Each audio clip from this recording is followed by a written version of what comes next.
오늘은 학계 말씀 함께 읽고 구약 성경의 마지막 우리가 함께 읽는 말씀 읽어보려고 합니다. 구약 성경 우리가 계속 읽었는데요. 1월 첫 주일부터 시작해서 매주 하루에 4장씩 이렇게 읽기 시작했는데 9월 달이 돼야 구약이 이제 드디어 끝났습니다. 아마 성탄절 앞두고 대림절 시작할 때쯤 되어야 신약 성경이 끝날 것인데 원래 하루에 4장 정도씩 시편만 조금 더 읽고 하면 11월 정도에 보통 성경 전체 한번 같이 읽을 수 있습니다. 예언서 이야기를 7월 달부터 계속 이렇게 하고 있는데 사실 성인들이야 예언서 말씀 평소에 잘 안 들어봤으니 이렇게 한번 들어봐도 좋겠다 생각하실 수 있지만 주일학교 학생들은 굉장히 힘든 시간 보내지 않았을까 하고 사실 걱정을 했습니다. 매주 이렇게 정의, 공의 얘기하는 것도 아이들에게 쉽지 않은 이야기고 내러티브가 일단 너무 없으니까 그 이야기들 어떻게 잘 이어가야 하는가 생각했는데 우리에겐 또 전도사님이 계시니까 전도사님과 아이들과 알아서 잘 하셨겠죠. 내년에도 예언서 올해 못한 말씀들은 띄엄띄엄 한 번 정도씩은 다 전해보려고 한 번은 생각을 하고 있습니다. 근데 구약 성경 쭉 읽다 보면 우리들이 구약 성경에서 보통 가지고 있는 이미지들이 있고 그 이미지들과 막상 읽다 보니 약간 차이가 있다는 것을 알 수가 있습니다. 우리가 보통 구약 성경을 규정할 때 이렇게 생각합니다. 율법, 제사, 또 성전 이런 것들이 구약 성경에 우리가 기존적으로 가지고 있는 관념들입니다. 눈에 보이는 것들이죠. 성전도 그렇고 제사도 그렇고 또 우리가 말씀하고 있는 모세오경이라는 율법도 그렇기 때문입니다. 또 율법에서 지켜야 하는 규정들도 사실 다 매일 지켜야 되는 삶의 이야기들, 보여야 하는 것들을 많이 이야기하고 있기는 합니다. 그에 비해서 이제 우리가 다음 주부터 읽을 신약 성경은 예수님의 사랑, 또 은혜, 또 복음 이런 이야기, 믿음 이런 이야기 하지 않습니까? 그래서 신약과 구약이 확연하게 차이가 있는 것처럼 느껴진다는 거예요. 그리고 우리가 이제 생각할 때 보이는 것보다 보이지 않는 것이 더 본질적인 것처럼 이야기를 많이 해왔습니다. 그래서 구약 성경 설교하기 싫어하시는 목사님들도 상당수가 계시고요. 또 신약 성경에 있는 아까 말씀드린 사랑이나 은혜나 믿음에 대해서 이런 주제에 대해서 본인의 생각들 또 하나님께 받은 기도에서 받았다는 이야기들 이런 이야기들 마음껏 하시는 분들 많이 있습니다. 그런데 오히려 구약 성경에 이 율법이라고 생각하는 것 이런 것들이 꼭 이렇게 눈에 보이는 것들 이런 것들이라고 해서 더 형식적이냐 이런 것은 아닐 수 있다는 것입니다. 오히려 제가 해보니까 눈에 보이는 것이 훨씬 하기에 더 나은 것이고 더 우리 입장에서 더 나을 수 있어요. 사랑 실천해라 얼마나 어렵습니까? 그런데 구약 성경에 있는 제사 드려라 성전 가라 이거 너무 쉬운 일이에요. 오히려 그거 잘했으면 신약 성경의 이 추상적인 것보다 더 나을 수 있었다는 것입니다. 그런데 원래 구약 성경의 본질적인 이야기들은 하나님께서 우리를 만드시고 우리를 하나님의 형상에 따라 지으셨으니 하나님의 형상에 맞춰서 서로 협력하고 사랑하고 살아가자입니다. 신약성경 맨 마지막쯤에 있는 이야기 중에 이런 이야기가 있어요. 눈에 보이는 형제를 사랑하지 않는 사람이 눈에 보이지 않는 하나님을 사랑할 수 없다. 구약성경 시작부터 나온 이야기가 그것입니다. 눈에 보이는 형제를 미워하는 이야기가 구약성경이 시작할 때부터 나와요. 그리고 형제라고 생각하는 가족이라고 생각하는 사람들이 서로 미워해서 죽이기도 하고 괴롭히기도 하고 속이기도 하고 팔기도 하는 이야기가 구약성경에 나와 있는 것입니다.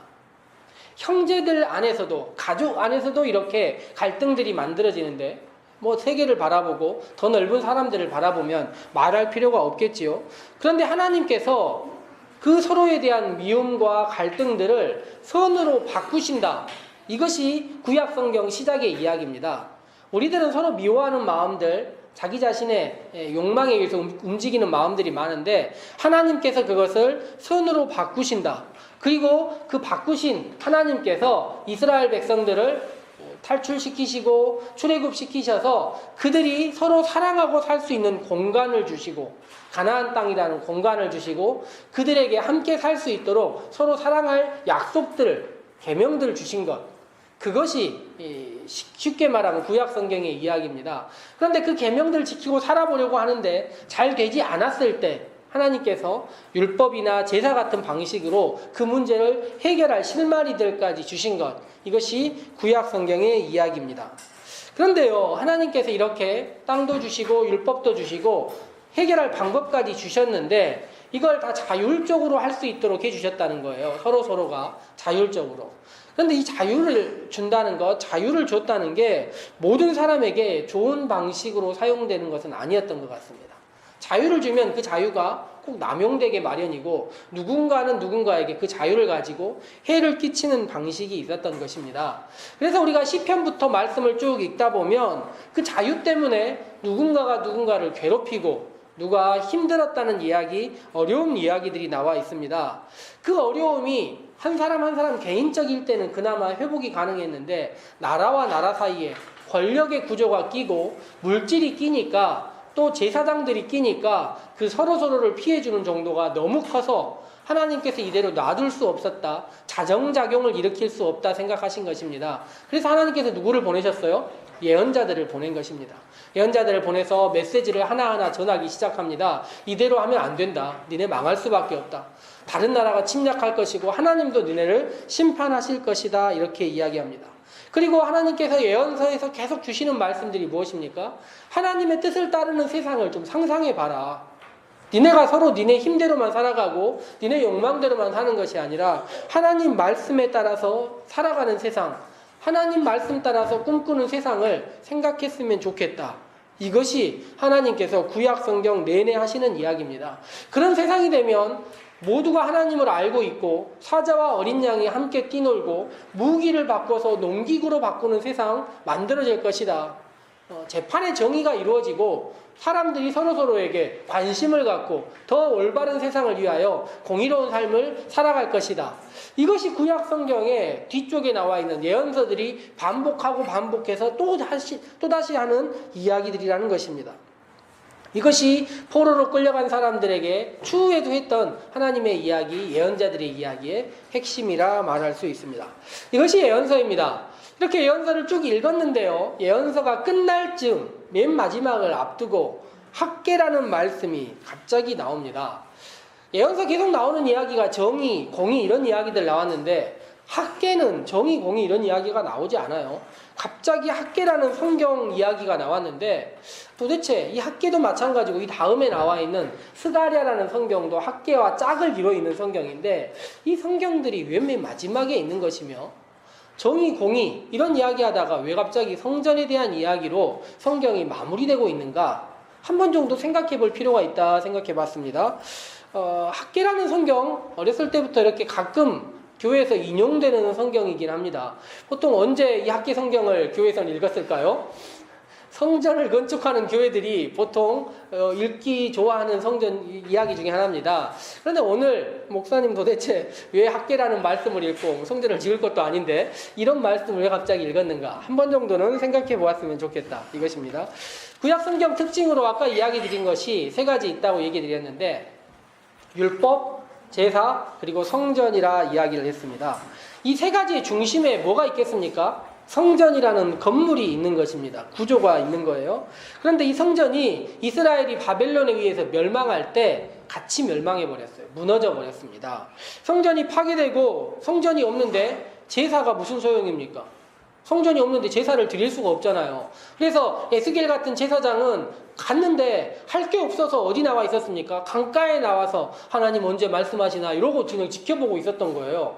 제사를 못 드리니 제사장도 필요 없고 제사를 드릴 때 사용되는 대부분의 이야기가 율법이니 율법도 소용없는 가치처럼 여겨지는 시절이 있었다는 것입니다. 그런데요, 놀랍게 페르시아의 왕 중에 한 명이 이스라엘 백성들에게 돌아가라 이야기를 해요. 이 돌아가라 이야기를 해가지고 이 사람들이 이스라엘 땅으로 페르시아에서 돌아왔는데 돌아온 다음에 이들이 맨 먼저 해야 되는 일이 뭐 같습니까?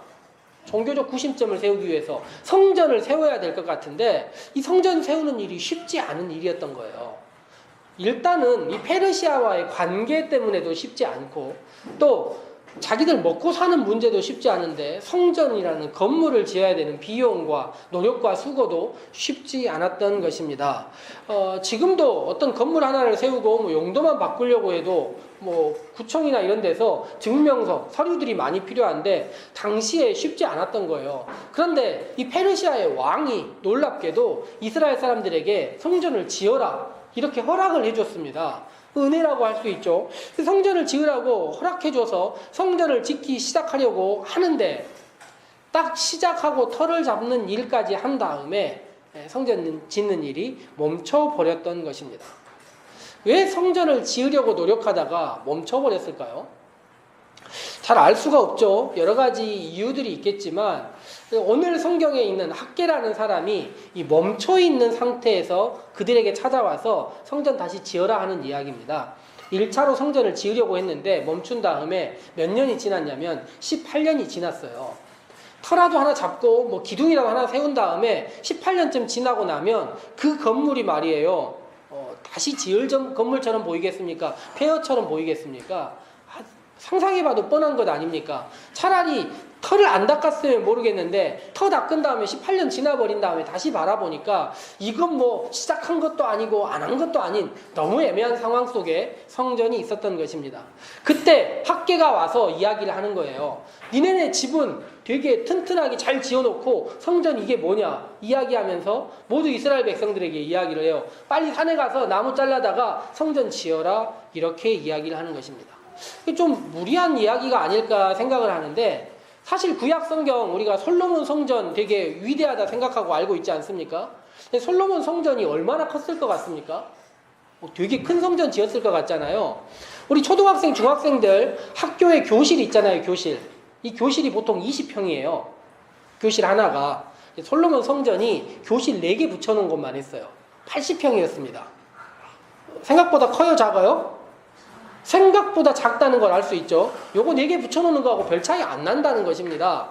그런데 궁금한 게 있어요. 요 성전 하나 짓는다고 솔로몬의 아버지 다윗이 금, 은, 동을 준비를 어마어마하게 했습니다. 이 안에 다 금을 채워도 될 만큼 금을 준비를 했어요. 그리고 나중에 솔로몬이 성전을 짓는다고 사람들을 이렇게 동원을 했는데 몇 명쯤 동원해 80평 건물 지을 때 몇 명이면 될 것 같습니까? 뭐 대충 생각할 때 한 100명? 200명? 충분할 것 같지 않아요? 숫자를 따지니까 몇 명을 동원했냐면 10만에서 20만 사이 동원했어요. 짐꾼하고 뭐 이건 나무 자르고 막 돌 자르는 사람에서 15만 명 동원했다고요. 그리고 현장에서 투입하는 사람 한 6천 명 동원을 했습니다. 뭐 사람도 그 안에 들어갈 수도 없을 만큼 많이 갖다 쌓아놓은 거예요. 그래서 저는 당시 성전을 짓는다는 것이 2가지 의미였겠다 생각을 합니다. 성전에 금은 동, 보석 얼마나 많이 쌓느냐 1번. 2번째 얼마나 많은 사람 동원했느냐. 요 2가지가 성전의 화려함 혹은 내가 하나님께 무엇인가 드렸다 남들에게 자랑하기 위해서 내가 이거 지을 때 말이야 보기는 이래 보여도 15만 명 동원했어. 이게 하고 싶었던 이야기였던 거예요. 그런데 이런 이야기가 지금까지 남아있는 이야기가 왜 그랬겠습니까? 사람들이 다 알았던 거예요. 성전을 짓는다는 건 2가지가 필요한 겁니다. 물질과 뭐요? 사람. 요 2가지가 필요하다는 것을 알았던 거예요. 그래서 학개가 성전을 지으라고 말을 한 다음에 이스라엘 백성들의 상태를 보니까 이스라엘 백성들이 2가지가 없다는 걸 확실하게 알고 있는 거예요. 첫 번째 뭐가 없습니까? 물질이 없어요. 그리고 2번째 귀한 공동체 전체가 포로에서 돌아온 사람 전체가 많아야 10,000명 미만이었을 거라고 이야기를 합니다. 그런데 옛날 성전은 몇 명이 지었다고요? 10만 명 이상이 지었다고요. 그러니까 지금도 일해야 될 사람들이 있고 아이들이 있고 다 빼고 나면 몇 명 되지도 않는데 그래서 성전을 지으려고 하다 보니까 사람들 마음 가운데 우리가 이거 할 수 있겠어? 이런 생각이 들고 이스라엘에서 그 성전을 지으려고 이스라엘의 총독과 대제사장과 일반 백성들이 모였는데 그 백성들 가운데 일부가요 옛날 성전을 보았든지 옛날 성전의 화려함을 기억하고 소문으로 들었던 사람들이 있었어요. 이 사람들이 모두 생각한 것입니다. 아, 옛날 거에 비하면 요거는 이걸 성전이라 부를 수 있을까? 이런 생각할 수밖에 없잖아요. 그래서 학개가 사람들 불러놓고 이야기를 합니다. 뭐라고 이야기를 하냐면 니네가 보기에 오늘 성경 말씀에 있는 구절로 따지자면 오늘 성경 말씀 3절 말씀에 보면 마지막에 나와 있습니다. 이 성전의 이전 영광을 본 자가 누구냐? 이제 이것이 너희에게 어떻게 보이느냐? 이것이 너희 눈에 어떻게 보이냐고요? 보잘것없지 아니하냐? 정말 별것 아닌 것처럼 보이지 아니하냐? 이렇게 이야기를 하는 거예요. 그런데 하나님께서 이스라엘 백성들에게 성전을 다시 지어라 이야기하는 것은 굉장히 놀라운 일입니다. 왜냐하면 첫 성전, 솔로몬의 성전은 하나님께서 이스라엘 백성들에게 지으라고 하지 않았어요. 솔로몬과 다윗이 짓고 싶어서 지은 성전입니다. 그런데 하나님께서 이제 성전을 지으라고 이야기를 하는데 이것은 하나님께서 과거처럼 화려하게 사람을 동원해서 지으라는 것이 아닙니다. 그래서 맨 마지막 나중에 성전을 우리가 읽은 말씀 집에 가셔서 8절 말씀을 읽어보면 뭐라고 적혀 있냐면 금도 내 것이요 은도 내 것이다 이렇게 이야기를 해요. 내가 화려한 것 잘난 것으로 지어달라는 게 아니라는 거예요. 성전을 지어야 될 이유가 다른 곳에 있다는 것을 하나님께서 알려주시는 것입니다.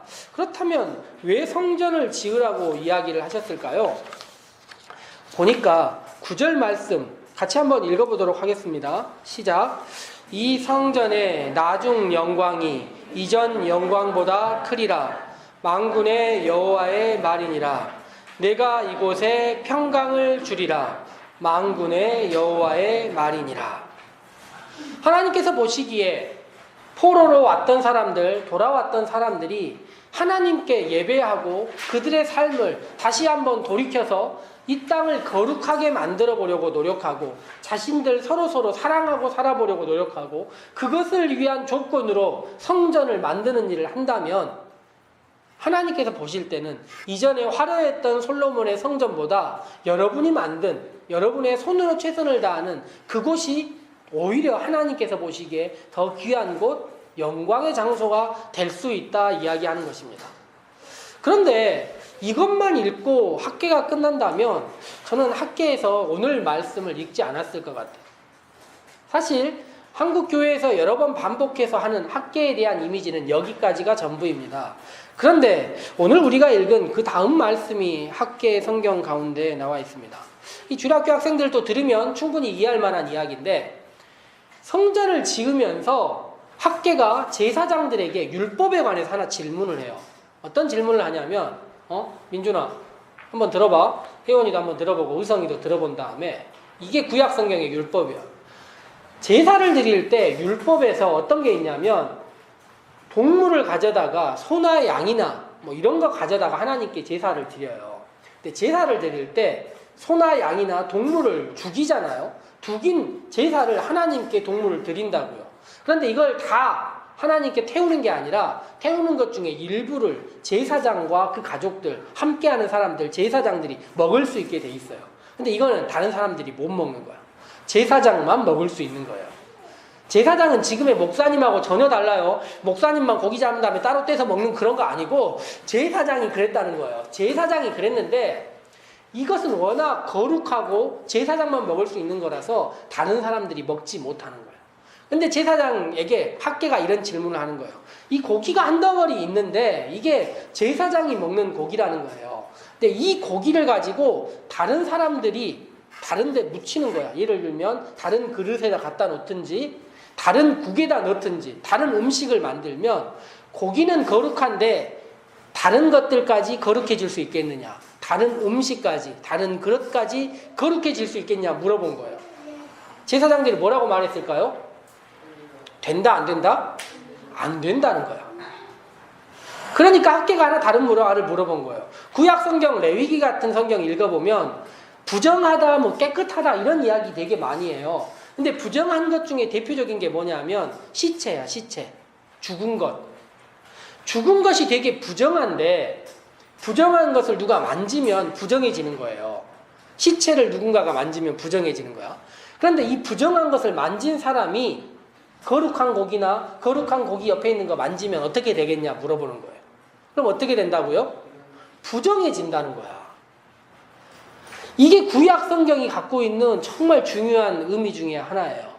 뭐냐면 거룩한 것들은요 자기 혼자 살아남기도 쉽지 않아요. 내가 거룩하다 해서 내가 뭐 만진다고 거룩해지는 게 아니야. 그런데 부정한 것들은 만지는 것마다 다 같이 부정해지는 거예요. 이해하시겠어요? 거룩한 것은 오롯이 자기 한 몸 건사하기도 쉽지 않아. 그런데 부정한 것들은 건드리는 순간 다 부정해지는 거예요. 오늘 우리가 함께 읽었던 함께하는 기도, 참말입니까 주님? 이 김현옥 씨가 그 얘기 하잖아요. 기도 가운데 자기는 정말 누군가 살짝 건드리기만 해도 금방 부정해 줄 준비가 돼 있다는 거예요. 그래서 우리가 신앙생활 하기가 왜 이렇게 어려운가, 하나님 뜻대로 살기가 왜 이렇게 어려운가 생각해 보자면, 올바로 살아가려는 나는 그건 누군가에게 전해주고 살기가 너무나 어려운데, 누군가가 와서 나를 살짝만 건드려도 내가 흔들리는 나를 금방 볼 수 있기 때문에, 거룩함과 부정함이라는 게 이렇게 영향력과 존재 자체가 다르기 때문에 그렇다는 거예요.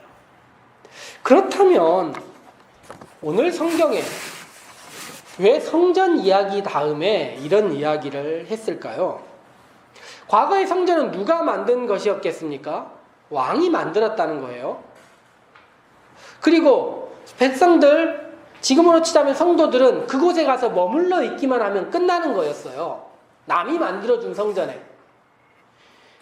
오늘로 치자면 목사님, 장로님, 교회의 지도자 중 일부가, 아니면 뭐 돈 많은 사람 누가 와서 성전 지어주면 끝나는 거였어요. 그리고 그 성전에 들어가서 하나님께 예배만 드리면 끝나는 것이, 이것이 성전이었다는 것입니다. 그런데 신약 성경에서 예수님과 바울이 뭐라고 이야기하냐면, 예수님이 예루살렘에 있는 성전을 뭐라고 이야기하냐면, 돌 하나도 돌 위에 남지 않고 다 무너진다고 얘기를 한 거예요. 그리고 바울이 뭐라고 이야기를 하냐면요, 성전, 교회가 다른 것이 아니라 여러분들이 성전이라고 말을 하는 거예요. 여러분들이 성전이지 건물로 보이는 무엇이 성전이 아니라는 거예요. 즉 학계가 구약 성경이 끝나고 신약 성경이 만들어지는 그 과정 가운데 이 교집합과 같은 이 건너가는 기간 가운데 하는 이야기, 성전을 지어라, 성전을 만들어라 하는 이야기는, 이 성전, 솔로몬의 성전도 무너지고 여러분들이 산에 올라가서 나무로 만든 성전도 다 어떻게 된다는 거예요? 결국에는 무너질 수밖에 없다는 것입니다. 그런데 진정으로 만들어야 될 성전이 무엇이냐면, 다른 사람, 다른 누군가가 와서 세워주고 거룩함, 이스라엘이라는 이름으로 그 전에는 구원을 받았어요. 그 방주에 들어가면 구원이 있는 거예요. 지금도 캐톨릭은 그런 개념이 강합니다. 성전에 가고 미사를 드리고 그 자리에 함께하면 구원이라는 생각이 강한 거예요. 그런데 개신교는 그거 아니다 생각하고, 우리 한 사람 한 사람이 거룩하게 살아보겠다, 우리 한 사람 한 사람이 다른 부정한 것에 전념되지 않기 위하여 최선의 노력을 다하며, 내 한 사람 한 사람이 교회를 만드는 기둥이고, 내 한 사람 한 사람이 교회를 만드는 뼈대며, 내가 교회의 모든 것이다 생각하고 살아가겠다는 다짐, 이것이 구약 성경 학계부터 시작되고 오늘 우리에게 다시 이어지는 거룩함으로 세워가는 성전의 이야기라는 것입니다. 오늘 우리가 학계가 여전히 우리에게 필요한 이야기는, 그렇게 만들어지는 성전이, 성도들이 뼈대를 이루고 우리의 삶이 교회의 모든 것인 그 교회가 이전에 화려하게 세운 솔로몬 성전보다 하나님 보시기에 더 영광스러운 교회라는 것이고, 그것이 하나님께서 어떻게 하신다고 나와 있냐면, 우리가 읽은 말씀 마지막 9절 말씀에 뭐라고 이야기하셨냐면, 그곳에 우리가 그렇게 성전 만들고 살아보려는 우리의 노력 가운데 하나님께서 평강을 주리라 이야기하셨던 것입니다. 이것이 구약이라는 것입니다. 보이는 형식으로 만들어지는 성전이 아니라 결국 우리의 거룩함과 올바르게 살아가기 위한 노력들과 정의와 공의를 가지고 살아가려는 삶, 예언자들이 했던 그 꿈들을 함께 이루려고 모인 성도들이 모여있는 그곳이 성전이고, 그곳이 하나님께서 기대하시는, 우리들에게 소망하시는 일이라는 것입니다. 이제 구약이 끝났습니다. 신약 성경 말씀을 읽을 텐데, 이 뼈대를 가지고, 이 구약의 이야기들을 가지고 다시 신약에서 주님께서 주시는 사랑과 믿음과 은혜와 복음의 말씀을 들을 때, 그 안에 채워지지 않았던 부족한 것들 하나님께서 우리 가운데 충분히 채워주시지 않을까 생각해 봅니다. 함께 기도하도록 합시다.